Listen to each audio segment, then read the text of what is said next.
So if you're looking to move to the US to study in one of the colleges, you have come to the right place. In this video, I am going to be giving you guys a step-by-step guide of how to apply to colleges in the US without the help of an agent.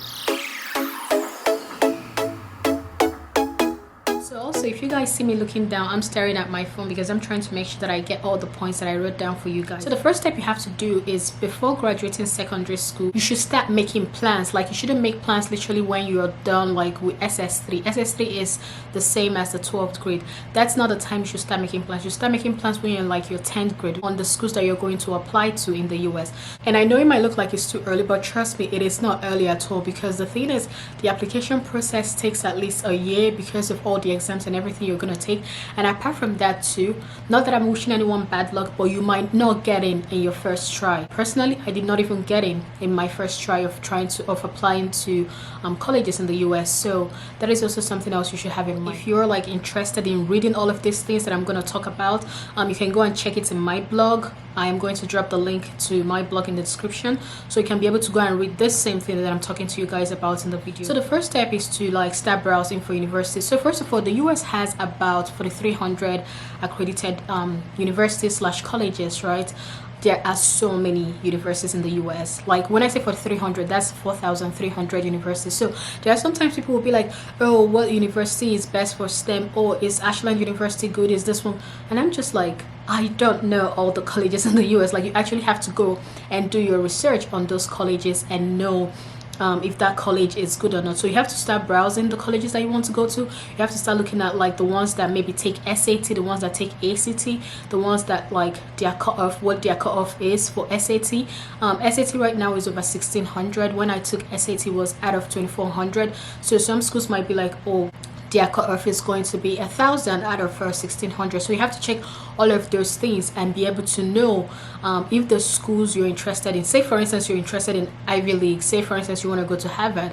If you want to go to Harvard, one thing you have to know is like you have to get a perfect score, honestly, like, or an almost perfect score. So since SAT is out of 1,600, if you want to go to like say Harvard, you have to get like maybe 1,600 or maybe like 1,580 or something like that. So that is one thing that you have to do. So the first step is you have to start looking into universities or the colleges that you want to attend. So guys, the next thing you have to do is to study and prepare for a standardized exam. So like you guys know, there is SAT, there is ACT, there is IELTS, there is TOEFL, there are like so many different standardized exams, right? So depending on the one your school wants, say the school you want to go to, it requires SAT and ACT, and you decide to take SAT.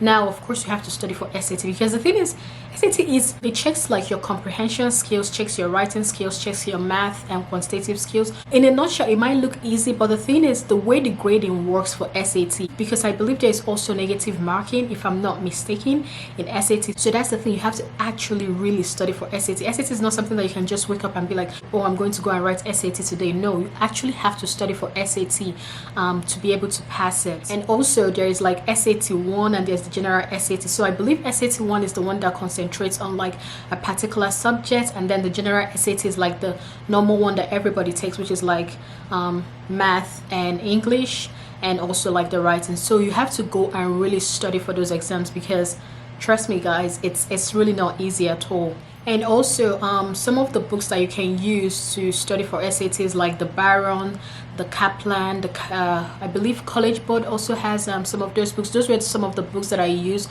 to prepare for SAT when I was writing SAT 8 years ago. Wow, it's been quite long thing.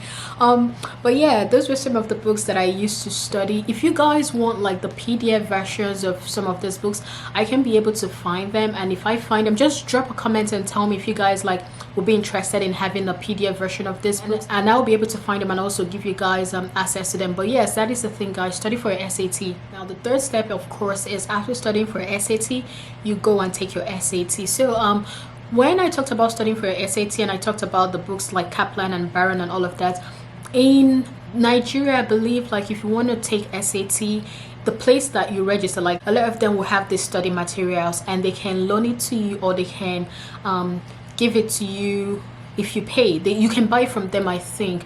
Me personally, I had my mom's friend, his son also took SAT, so I just used all of his books. So that was the books that I used. I didn't really use the one from the center where I registered. So yes, and then of course you go and take the SAT. So there are several centers in Nigeria. There is one in Lagos, Abuja, Port Harcourt, Owerri. There is one in Asaba, Enugu, Jos, Kaduna, Benin, Kwara, Ibadan, and Osun. The results for the SAT are usually available, I believe, within 2 weeks. But in Nigeria, just because again, you guys know the kind of country you're from, it takes, I believe, about 1 month. At least mine took 1 month before it came out, right? So you have to factor in all of those things. Like you have to factor in when your SAT is coming out. You have to factor in when you're graduating from high school. You have to factor in when your college, the college you're applying to in the States, when it's starting and everything. And also, guys, another thing is, of course, when you take your SAT exam, the College Board, which is like the I guess the organization in charge of like, you know, SAT and all of that, the College Board usually sends like your score to 4 universities or 4 colleges of your choice free of charge. If you want to send to more universities, of course you're going to have to pay extra. So that's just something else you should factor in when you're taking SAT. Know the universities that you want your results to be sent to. Of course, the next step is graduating high school. Hooray, you graduated. So now after graduating, the next thing you should do is to go to your school, get your transcript from your school. I mean, of course, at least in Nigeria, they ask you to pay. When I got mine, I paid 50,000 naira then, which was 8 years ago. I don't know how much it is right now, and I think it depends on the high school that you attend. Also, you get your letters of recommendation. For me, I applied to Berea College. In my time, I had to get 2 letters of recommendation from my high school teachers. Oh my gosh, shout out to them.